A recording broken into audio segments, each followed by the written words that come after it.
आम जन के चेहरे पे जो रौनक थी, उनको लगा कि पूरा अजमेर एक तरह से भाजपामय हो गया है। क्योंकि ये तुलना लोग कर रहे थे कांग्रेस और बीजेपी की। कांग्रेस का सामना 300 साढ़े 300 लोग मुख्यमंत्री के लिए, और कल हज़ारों लोग जो सड़कों पे उलट पड़े, मैंने पहले कभी भी अपने जीवन में नहीं देखा। ये दर्शाता है कि अजमेर की जनता भाजपा के साथ है और भाजपा के विधायकों को जिताने में उनका पूरा मानस बन चुका है। कह रहा है कि मैं विधायक बनते ही 24 घंटे पानी दूंगा। अरे जब तुम्हारी सरकार रही 5 साल तो नहीं दे पाए, आज तो सरकार तुम्हारी जा रही है, जाते हुए तुम क्या करोगे? तुम तो केवल झूठे वोट बटोरने के लिए इस प्रकार के कह रहे हो, निकालने में नहीं दिया। और पानी के बारे में जैसे मैंने आपने जिक्र किया कि आप उर्स के मेले में तो 2-2 बार दोगे, और मेरी अजमेर की हिंदू जनता को दीपावली पे भी 4 दिन के लिए आप तरसाओगे, ये कैसे बर्दाश्त होगा? वो तो मैं कलेक्टर के यहाँ कार्यकर्ताओं को लेकर के मैंने धरना दिया दीपावली घर की छोड़ करके। तो ये जो तुष्टीकरण की नीति है, इसको कतई हम बर्दाश्त नहीं होंगे। हमारी सरकार आएगी, तुष्टीकरण पे बिल्कुल बैन लगे। हम सबका साथ, सबका विकास, सबके प्रयास में विश्वास करते हैं। International brands and smartwatches collection with great offers at Minute to Style. Let's go on time with the stylish designer collection. Minute to Style near Martindale Bridge, Station Road and Anasagar Circular Link Road, Ajmer. शुक्रवार देर शाम गृह मंत्री अमित शाह अजमेर के अंदर पहुंचे और उन्होंने एक विशाल रैली रोड शो अजमेर के अंदर निकाला। विधायक और भारतीय जनता पार्टी के प्रत्याशी वासुदेव देवनानी और अनीता बघेल दोनों के लिए उन्होंने समर्थन मांगा अजमेर के लोगों से, और उसके बाद से अजमेर का माहौल भाजपामय हो गया। एक तरीके से लोगों में भीड़ के आकलन को लेकर चर्चा हो रही है, क्योंकि उससे एक दिन पहले ही मुख्यमंत्री अशोक गहलोत भी अजमेर पहुंचे और उन्होंने भी एक रोड शो निकाला। लेकिन रोड शो उस भीड़ का और अमित शाह की भीड़ का एक बड़ा आकलन हो रहा है। इस वक्त हम भाजपा के प्रत्याशी वासुदेव देवनानी के घर पर हैं और उनसे बातचीत करेंगे कि इस चुनावी मैदान में जिस तरीके की हलचल इस वक्त मची हुई है, उस पर उनका क्या कहना है। कल अमित शाह आ गए अजमेर के अंदर, भाजपा में माहौल कर गए। निश्चित रूप से अमित जी शाह के आने से सारा वातावरण बदल गया। जहाँ कार्यकर्ताओं में नई ऊर्जा का संचार हुआ, साथ में आम जन के चेहरे पे जो रौनक थी, उनको लगा कि पूरा अजमेर एक तरह से भाजपामय हो गया है। क्योंकि ये तुलना लोग कर रहे थे कांग्रेस और बीजेपी की।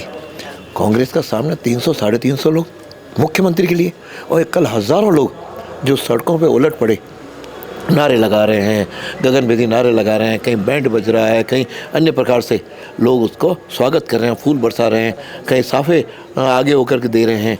तो मैं समझता ऐसा दृश्य मैंने पहले कभी भी अपने जीवन में नहीं देखा। ये दर्शाता है कि अजमेर की जनता भाजपा के साथ है और भाजपा के विधायकों को जिताने में उनका पूरा मानस बन चुका है। कार्यकर्ताओं में मतलब एक तरीका जोश अमित शाह भर के चले गए हैं। एक बड़ा सवाल उठ रहा है पानी को लेकर। पानी के लिए आपका विज़न अब क्या है आगे, और जो समस्या अभी आ रही है इस पर आप बड़े आरोप भी लगाते रहते हैं, क्यों? देखो, पानी की समस्या यहाँ पे प्रारंभ में तो रही, लेकिन 2018 में बीसलपुर खाली था, तब भी हम 48 घंटे में प्रेशर के साथ अजमेर की जनता को पानी दे रहे थे। 2019 तक हम 20 तक देते रहे। अचानक पिछले 2 साल में क्या हुआ, जो लोगों को पानी 96 और 108 घंटे मिलना शुरू हुआ। मैं इसके गहराई में गया। कुल मिलाकर के इसमें अजमेर के साथ सौतेला व्यवहार इस कांग्रेस के मुख्यमंत्री जी के इशारे से यहाँ के अधिकारी कर रहे हैं। और उसके 2 उदाहरण तो सामने कि बीसलपुर फेज़ 3 इनको 2021 में लाना था, ये आज तक योजना नहीं बनी, विधानसभा में मांग उठा चुका। उसके बाद बीसलपुर में जब इन्होंने पैसा खर्च नहीं किया तो 186 करोड़ के अमृत 2 योजना भी मिल है, वो साल भर से ठंडे बरसे में पड़ी है, ताकि इनका मानस अजमेर की जनता को पानी का नहीं है। आज भले इनका कैंडिडेट कह रहा है कि मैं विधायक बनते ही 24 घंटे पानी दूंगा। अरे जब तुम्हारी सरकार रही 5 साल तो नहीं दे पाए, आज तो सरकार तुम्हारी जा रही है, जाते हुए तुम क्या करोगे? तुम तो केवल झूठे वोट बटोरने के लिए इस प्रकार के कह रहे हो। बीसलपुर आज भरा हुआ है, इसलिए मैंने कहा कि हमारी सरकार लाओ, डबल इंजन की सरकार बनेगी। अजमेर को पानी देने की मैं गारंटी देता हूँ, जिसके कारण से जब 2018 में बिना बीसलपुर खाली हुए मैं दे सकता हूँ, तो जब पूरा भरा हुआ है तो निश्चित रूप से उससे दुगनी मात्रा में हम अजमेर की जनता को पानी देंगे। 186 करोड़ रुपए तो खर्च करेंगे ही, साथ में बीसलपुर फेज़ 3 भी बनाएंगे, जिससे ये जो पाइपलाइन रोज टूट रही है इसको भी स्टील की पाइपलाइन में हम कन्वर्ट करेंगे। बाकी भी जो विकास होंगे, पैसा लाना पड़ा तो दिल्ली से भी लाएंगे, जयपुर से भी लेंगे, और अजमेर की पानी की समस्या का समाधान की गारंटी है। अगर डबल इंजन की सरकार बन जाती है तो क्या ERCP का जो लाभ है वो अजमेर को भी मिलने वाला है? बिल्कुल, डबल इंजन की जब सरकार होगी तो उसके 2 लाभ होते हैं। एक तो केंद्र से जो भी योजनाएं हैं, जो भी पैसा आता है वो यहाँ खर्च होगा। मैं उदाहरण दूँ आपको कि जल जीवन मिशन, केंद्र सरकार ने 30,000 करोड़ रुपए राजस्थान को दिए और पूरे 5 वर्ष में केवल 8,000 करोड़ खर्च किए, 22,000 इनकी तिजोरियों में पड़े हुए। इसका मतलब इनकी मानसिकता नहीं है और शुद्ध रूप से केंद्र की सारी योजनाएं जो आ रही हैं राजस्थान सरकार उसको दबाए बैठी है। मैं एजुकेशन मिनिस्टर रहा तो एजुकेशन पॉलिसी पे करूँ, सब जगह एजुकेशन पॉलिसी लागू हो रही है राज्यों में, राजस्थान ने लागू करने से मना कर दिया। हमने जो कुछ अच्छे काम किए, मैंने राजस्थान को 26वें नंबर से दूसरे नंबर पर लाया, आज ये वापस 17वें 18वें में चली गई, यानी इन्होंने बंटाढार किया। तो केंद्र की में जब सरकार होती है तो राजस्थान की सरकार में मुझे भी फ्रीडम मिलती है, तो हम लोग भी काम करने में सक्षम होते हैं, नए प्रोजेक्ट्स आते हैं, नई योजनाएं बनती हैं, अजमेर का विकास होता है। आज भी कहा गया कि प्रत्येक संभाग केंद्र पे हम अच्छा टेक्निकल इंस्टीट्यूट और मेडिकल इंस्टीट्यूट खोलेंगे। हम बच्चों को ये जो इनका एजुकेशन है उसको बढ़ाने के नए नए इंस्टीट्यूशन खोलेंगे, नौकरियां देंगे। तो ये हम करके चुके हैं, क्योंकि मुझे ध्यान है कि सरकार ने युवाओं के साथ पूरा खिलवाड़ किया। 3.25 लाख नौकरियों की घोषणा विधानसभा में की और केवल 50,000 को दे पाए। जो उसके पहले तो 1.5 लाख तो केवल मैंने अपने शिक्षा विभाग में दी पहले मेरे कार्यकाल में। तो आराम से इन्होंने युवाओं को धोखा दिया। फिर अजमेर में RPSC है, माध्यमिक शिक्षा बोर्ड है, जहाँ पेपर लीक के केंद्र बनते के और लाखों बच्चों के जीवन के साथ खिलवाड़ करते हैं। मैंने भी रीड 2 बार करवाई, एक भी पेपर लीक हुआ तो माइका लाल को ही बता दे। क्यों? जहाँ नीयत साफ़ होती है वहाँ होता है। इसमें तो बड़े बड़े तार जो मंत्री राज्य सरकार के मंत्री तक जा रहे हैं। हम आएंगे, इन दोषियों को जेल की सिंचों में बंद करेंगे। तो पेपर लीक में कांग्रेस के मंत्री भी शामिल होते हैं? तार मंत्री स्तर तक के व्यक्ति पर भी जा रहे हैं और ये मैं नहीं कह रहा हूँ। जारोली ने कहा था कि पेपर राजनीतिक संरक्षण के बिना लीक नहीं हो सकता, लेकिन आज तक उससे पूछताछ नहीं हुई। वो चेयरमैन के ऊपर राजनीतिक संरक्षण, चेयरमैन सीधा शिक्षा मंत्री के या शिक्षा राज्य मंत्री के या टेक्निकल एजुकेशन मिनिस्टर के उसके टच में होता है। दो निश्चित रूप से तार तो वहीं है। और अब जाकर के जब ED आई तब जाकर के अब छापे भी पड़ रहे हैं पेपर लीक को लेकर के। इन्होंने 4 साल क्यों नहीं किया भाई, 3 साल क्यों नहीं किया? क्योंकि तार जुड़े हुए हैं। SOG उन पे हाथ नहीं डाल सकती बिना मुख्यमंत्री के। ये सच सामने नहीं आया, अब पकड़े जा रहे हैं। मैं समझता हूँ जैसे सरकार आएगी आपको पूरा दोषी लोगों के खिलाफ कार्रवाई हम लोग करेंगे। डबल इंजन की सरकार अगर बनती है तो, क्योंकि चुनाव से पहले स्मार्ट सिटी की योजनाओं में बड़ा घपले का, भ्रष्टाचार का आरोप कांग्रेस सरकार पर आप लगाते रहे, सरकार अगर बन जाती है तो क्या काम होने वाले हैं स्मार्ट सिटी? जब स्मार्ट सिटी की योजना आई हमने बहुत अच्छी योजनाएं बनाई, लेकिन संयोग से या दुर्योग से ये सरकार बदल गई।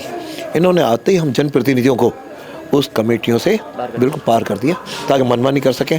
और अफसरों ने जम करके यहाँ पे कोटा 7 वंडर उस था ही नहीं। ये केवल जो कोई भू माफियाओं से मिलते करके इन्होंने अन्ना सागर की चौपाटी को भी जिग-जैग बनाया, जिसका मैंने भी विरोध भी किया था। हम आएंगे, इनके भ्रष्टाचार की जांच करेंगे, इन अधिकारियों से जो भी जिम्मेदारों से वसूली हम करवाएंगे। और NGT जो कुछ कह रही है, NGT का भी हम निश्चित रूप से पालन यहाँ पे करवाएंगे ताकि जो भी इन्होंने गड़बड़ की है उसको सजा से। अन्ना सागर झील तो हमारी विश्व प्रसिद्ध झील है। और जब मैं इसको देखता था कचरा पात्र थी, तो स्मार्ट सिटी जब आया इसके चारों ओर पाथवे मेरी कल्पना थी। हालांकि उसके पहले रीजनल कॉलेज के सामने 800-900 मीटर की ये पाथवे ADA से मैंने बनवाया। इस कल्पना को साकार होते हुए आज देख रहा हूँ शाम को इतने पर्यटक घूमते हैं, हमारे मेहमान आते हैं, वो घूमते हैं। तो आज अजमेर का एसेट तो मिला और इसमें सबसे बड़ा मोदी जी का योगदान है। मोदी जी ने वाराणसी और अजमेर सिटी को एक साथ स्मार्ट सिटी घोषित किया था। उसकी हमें प्रसन्नता हुई कि मोदी जी के दिमाग में अजमेर का कितना महत्व है। आज एलिवेटेड रोड, मैं वर्षों 10 साल से कोशिश कर रहा था कि एलिवेटेड रोड बड़े बड़े शहरों में है, अजमेर में क्यों नहीं? आज उसका सपना साकार हुआ। थोड़ी बहुत उसमें कमियां हैं जिसको हम आकर के दूर करेंगे, लेकिन एक सिरे से दूसरे सिरे हम 3 मिनट में पहुँच रहे हैं। तो अजमेर को स्वागत में भी डाइवर्जन की जरूरत नहीं पड़ी, डाइवर्जन की ज़रूरत नहीं पड़ी। और सुभाष उद्यान कचरा पात्र बना रहता था, यहाँ पे जायरीन यहाँ की विश्राम स्थली पे पड़े रहते थे, इन सबको कायड़ में भेजा और आज वहाँ पे आराम से आज सुभाष उद्यान एक अच्छे उद्यान के रूप में है। फिर इसके लिए हमारे पास और योजनाएं जो आई। अब इसमें ड्रेनेज सिस्टम अजमेर का गड़बड़ है, उसके लिए मैंने कलेक्टर को चिट्ठी लिखी, 50 करोड़ चाहिए, अब इसमें से स्मार्ट सिटी दो, आता नहीं दिया। साइंस पार्क, इन्होंने जानबूझकर साइंस पार्क को रोक रखा है क्यों? वहाँ केंद्र से पैसा आ गया, स्टेट का शेयर हमने दिला दिया था हमारी सरकार ने, लेकिन क्यों BJP की योजनाओं को या BJP के विधायक को लाभ न मिले, इसके लिए ये पूरा षड्यंत्र चला। इसलिए स्मार्ट सिटी में मूल रूप से एलिवेटेड रोड में हो चाहे उसके नीचे की सड़कों पे हो, जो भी इन्होंने भ्रष्टाचार किया, भ्रष्टाचारियों को तो नहीं छोड़ेंगे। इसमें जो भी कुछ संवैधानिक ढंग से परिवर्तन या इसमें करेक्शंस हो सकते होंगे उसको भी करेंगे। बांग्लादेशी और रोहिंग्या को लेकर बड़ा मुद्दा हमेशा बीजेपी उठाती रही है और आप भी लगातार केंद्र सरकार को चिट्ठियां लिखते रहे। अब इस चुनाव के अंदर या फिर डबल इंजन की सरकार बन जाती है तो क्या बड़ा विज़न आप लोग इन बांग्लादेशी और रोहिंग्या को लेकर सोच रहे हैं? इस सरकार की पूरी नीति तुष्टीकरण की है। इस तुष्टीकरण के कारण ही आपने पिछले दिनों 2-3 घटनाओं को आपने देखा होगा कि हमारे यहाँ के जो कांग्रेस प्रत्याशी हैं वे अपने नफीस चिश्ती जो ब्लैकमेल कांड के आरोपी हैं उनके साथ आप जियारत करें। फिर ये मुद्दा नहीं, उदयपुर के अंदर कन्हैया हत्याकांड हुआ, यहाँ पे सर्व हिंदू समाज ने उसका रैली निकाली, आप श्रीमान जी गायब, लेकिन गायब रहते वहाँ तक भी ठीक था, लेकिन उस 3 दिन बाद जब अल्पसंख्यकों ने रैली निकाली आप सबसे आगे एकमात्र नेता चल करके कलेक्टर को ज्ञापन दे रहा। तो ये ऊपर कांग्रेस की गहलोत से लेकर के ये हर कांग्रेसी की मानसिकता ये है, जिसके कारण से आपने देखा होगा कि आज अजमेर के अंदर ये चुनाव के दौरान इनके एक PFI के सरवर चिश्ती है, उन्होंने तो अपील की है कि 11,000 वोट पिछली बार कम हो गए थे, अब आप उसको डालो और कांग्रेस को जिताओ। तो कहीं ना कहीं PFI से मुस्लिम ऐसे तुष्टीकरण की नीति से कांग्रेस का कहीं ना कहीं समझौता दिखाई देता है। और लाखन कोठरी देख लो ना, लाखन कोठरी यहाँ का सबसे बड़ा जैन समाज और अच्छा एरिया था, आज वहाँ पे आप घुस नहीं सकते हो। ये स्थिति क्यों बनी? ये तो इनके शासन ने बने, इनके तुष्टीकरण की नीति से। और बाकी तो मैं घटनाएं राजस्थान की नहीं गिना जा कहाँ इन्होंने, और अजमेर में जब हम झरनेश्वर वाले यहाँ पे यात्रा निकाल रहे थे शिव जी की, उसको निकालने में नहीं दिया। और पानी के बारे में जैसे मैंने आपने जिक्र किया कि आप उर्स के मेले में तो 2-2 बार दोगे और मेरी अजमेर की हिंदू जनता को दीपावली पे भी 4 दिन के लिए आप तरसाओगे, ये कैसे बर्दाश्त होगा? वो तो मैं कलेक्टर के यहाँ कार्यकर्ताओं को लेकर के मैंने धरना दिया दीपावली घर की छोड़ करके। तो ये जो तुष्टीकरण की नीति है इसको कतई हम बर्दाश्त नहीं होंगे। हमारी सरकार आएगी, तुष्टीकरण पे बिल्कुल बैन लगे। हम सबका साथ, सबका विकास, सबके प्रयास में विश्वास करते हैं, लेकिन इसका ये मतलब नहीं है कि आप इनको स्पेशली स्टेटस दे करके इनको को आज पुलिस थानों में भी कहीं भी घटना होती है तो आप तुष्टीकरण के 5 इधर के पकड़ते हो, चाहे दोषी सब ये होंगे, लेकिन 5 हिंदुओं को भी ज़बरदस्ती पकड़ के अंदर बैठाओगे, ये हम बर्दाश्त नहीं करेंगे। तो ये अजमेर में निश्चित रूप से बड़े बारूद के ढेर पर बैठा है, सेंसिटिव एरिया है, लेकिन उस सेंसिटिव एरिया में हमको सतर्कता के साथ हमको काम करना पड़ेगा, तुष्टीकरण की नीति को विराम देना पड़ेगा, सबको मिल करके विकास के एक अलग दंगा विकास सबका हो। मेरा कोई उनके प्रति विरोध नहीं है, लेकिन इसका मतलब ये नहीं है कि मेरे हिंदू समाज के कॉस्ट पे आप उनको पानी भी पूरे 24 घंटे दरगाह के एरिया में दो और यहाँ बाकी वैशाली और पंचशील में आप 96 घंटे में दो, ये बर्दाश्त नहीं करेंगे। PFI को वैसे तो केंद्र सरकार ने बैन कर दिया है, लेकिन राजस्थान में PFI उस तरीके से बैन नहीं हो पाया। NIA लगातार कार्रवाई भी कर रही है और सरवर चिश्ती PFI में एक तरीके से शामिल रहे, रैलियों में दिखाई दिए हैं। क्या बड़ा एक्शन डबल इंजन की सरकार अगर बन जाती है तो होने वाला है? आज जब डबल इंजन की सरकार होगी तो जो केंद्र सरकार की नीतियां हैं उसको राजस्थान में भी लागू करेंगे और अजमेर में भी करेंगे। मैंने तो रोहिंग्या और बांग्लादेश का मुद्दा कई बार उठाया, इस बार भी विधानसभा में उठाया, और धर्मांतरण को लेकर के एकमात्र विधायक हूँ जिसने विधानसभा की और मुझे अध्यक्ष ने उससे एक दिन के लिए निलंबित भी किया। मैं उस पर गर्व की अनुभूति करता हूँ कि मैं ऐसे हिंदुत्व के मुद्दे पर मैं बाहर आया, लेकिन तुष्टीकरण की सरकार की ढुलमुल नीति के कारण अजमेर में लागू राजस्थान में नहीं हुआ। इसके लिए मेरे भी 2 प्लान हैं कि नागफनी जो दरगाह संपर्क सड़क है इस पर एक CRPF की चौकी स्थापित हो, तारागढ़ पर आर्मी का कैंप हो, वहाँ ज़मीन है। इस बार मैंने गृह मंत्री से चर्चा भी की है, लेकिन यहाँ की सरकार रोड़े डालती है कि नहीं हो सकता, कि बिना राज्य सरकार की सहमति के ये काम नहीं हो सकते। इसलिए ये दोनों होते ही जो गैर ऐसी राष्ट्र विरोधी गतिविधियाँ हैं उस पर अंकुश लगेगा। बाकी मुस्लिम रहें अपने हिसाब से, लेकिन ये थोड़े बाहर के लोग आएँ और यहाँ आकर के डेरा जमा दें और यहाँ पे जिस प्रकार की गतिविधियाँ करें। आज मेरा आरोप है कि मादक पदार्थों के तस्करी का केंद्र अजमेर है, उस पर किसी तरह की कोई चेक नहीं है, उसमें अधिकांश उसी एरिया में ही ये घटनाएं हो रही हैं, तो इस पर भी अंकुश लगाएंगे। इसका कानून व्यवस्था भी कब इनके कारण बिगड़ जाए, क्योंकि यहाँ के लोगों को तो सब जानते हैं, बाहर कोई आके करके चला जाए तो पता ही नहीं लगता।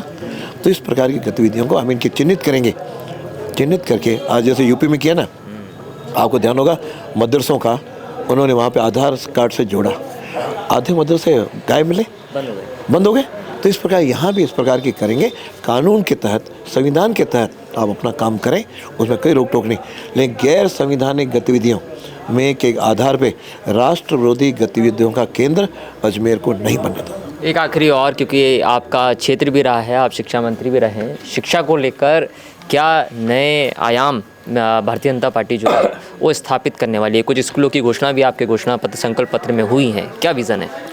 कुछ मुद्दे तो जैसे आपने कहा संकल्प पत्र में आए हैं, लेकिन वापस राजस्थान देश के नक्शे पर जैसे पहले उभरे, वहाँ पर उभर करके आए। नंबर 1 ये प्रायोरिटी होगी। सारे स्कूल स्मार्ट जो है ना स्कूल बने और मेरे बच्चों को इस तरह की शिक्षा मिले कि ग्लोबली वो कहीं भी जा कर के नौकरी भी कर सकें या अपना खुद के उद्योग भी खोल सकें, ताकि आज का ज़माना ग्लोबल है। हालांकि लोकल फॉर वोकल है, तो उसके आधार पे तो यहाँ पे इंडस्ट्रीज वगैरह सब करें, लेकिन इस प्रकार की तकनीकी शिक्षा, जो नई शिक्षा नीति को हम अक्षरतः पालन करेंगे। उसके जो कस्तूरी रंजन ने जब इसको इम्प्लीमेंट किया, उसमें कहीं ना कहीं मेरा भी थोड़ा बहुत कंट्रीब्यूशन है शिक्षा मंत्री के रहते हुए। लेकिन एक बार उसमें है व्यावसायिक शिक्षा दी जाए, तो व्यावसायिक शिक्षा हम 6ठी से शुरू कर रहे हैं नई शिक्षा नीति में। यदि वो करेंगे तो 12वीं तक आकर के बालक को कहीं भी नौकरी के लिए तमन्ना नहीं पड़ेगा। मैंने टेक्निकल एजुकेशन शिक्षा भी मेरे पास एक बार रही, तो उसमें मैंने पाठ्यक्रमों में चेंज किया कि इंडस्ट्री में जाओ, वो पुराने कोर्स बाबा आदम के आप पढ़ा रहे हो, उसके कारण आज के बाद आज तो इंडस्ट्री से लाइजन करो, उनको किस प्रकार का व्यक्ति चाहिए उस प्रकार का आप एजुकेशन दो। वो चेंजेस मैं करूँगा ताकि शिक्षा को, देश की शिक्षा को युगानुकूल बनाया जाए, युग की काल को देशानुकूल बनाया जाए, ताकि दोनों में सामंजस्य होते हुए मेरा बालक विश्व के अंदर ग्लोबली खड़ा हो सके। जो मोदी जी का सोच है कि हम विश्व गुरु बने, यहाँ की शिक्षा तक्षशिला और नालंदा जिस प्रकार के विश्वविद्यालय थे वैसे शिक्षा का केंद्र बने, और मोदी जी की जो योजना है शिक्षा क्षेत्र में उसको अक्षरतः हम राजस्थान में लागू करके, और अजमेर जो एक शैक्षिक नगरी के रूप में जाना जाता था वापस अपनी पहचान एक क्षेत्र में बनाए। हालांकि मैंने छोटा सा प्रयास किया था कि पहला महिला इंजीनियरिंग कॉलेज उत्तरी भारत का वो अजमेर में स्थापित हुआ। माकड़वाली में हमने स्वामी विवेकानंद मॉडल स्कूल बनाया। मैं समझता हूँ ऐतिहासिक, आज तक कहीं ये बने नहीं। ये तो जो चल रहे हैं ना अंग्रेजी माध्यम के स्कूल, ये तो आपने हिंदी स्कूल को केवल नाम पलट दिया, बाकी अंदर कुछ भी नहीं है। तो इस प्रकार के जो विसंगतियाँ हैं उसको दूर करेंगे। मेरे शिक्षकों की टीपीसी तकनीकी 3-3 साल से, बच्चों को लैपटॉप 3 साल से योग्य लोगों को नहीं दिया जा रहा है, पता नहीं क्या साइकिलें वो नहीं मिल रही हैं। यानी पूरी तरह तहस नहस करके केवल फ्री की गारंटियाँ ज़रूर घोषणावीर बन रहे हैं, धरातल पर कुछ भी नहीं है। पेपर लीक पर क्या करने वाली है भारतीय जनता पार्टी? क्योंकि पेपर लीक एक बड़ा मुद्दा युवाओं से जुड़ा हुआ है, इस पर क्या एक्शन? पेपर लीक पे जो वर्तमान में पेपर लीक के दोषी हैं, चाहे कितने भी बड़े होंगे, उनको हम पता करके और उनके खिलाफ एक्शन हम करेंगे, चाहे उनको जेल भेजना पड़े, चाहे उनके खिलाफ किसी भी इस तरह की कार्रवाई करें वो हम करेंगे। और आगे से इसमें पारदर्शी एक नीति बने।